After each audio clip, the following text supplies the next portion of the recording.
ప్రభుత్వం నిర్వహిస్తున్న స్వర్ణాంధ్ర స్వచ్ఛ ఆంధ్ర కార్యక్రమాన్ని కర్నూల్ మెడికల్ కాలేజీ యందు శనివారం additional director of medical education principal Chitti Narasamma ఆధ్వర్యంలో ఈ నెల ప్రభుత్వం ఇచ్చిన థీమ్ మాన్సూన్ హైజిన్కు కార్యక్రమాలు నిర్వహించడం జరిగింది.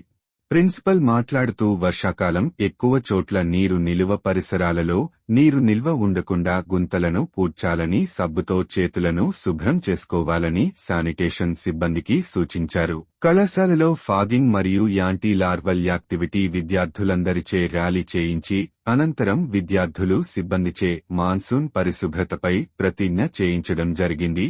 ఈ కార్యక్రమంలో vice principal doctor Sai Sudheer, community medicine విభాగాధిపతులు doctor Sudhakumari, professor doctor Elizabeth, NS. కార్యక్రమ అధికారి, associate professor doctor Aruna, assistant ప్రొఫెసర్లు doctor Praveena, doctor Umamaheswari, doctor Venkateswarlu, doctor Nagarjuna, doctor Koteswara Rao, doctor Harish, lecturer Suresh Kumar, health supervisor Sairam, UG PG వైద్య విద్యార్థులు తదితరులు పాల్గొన్నారు.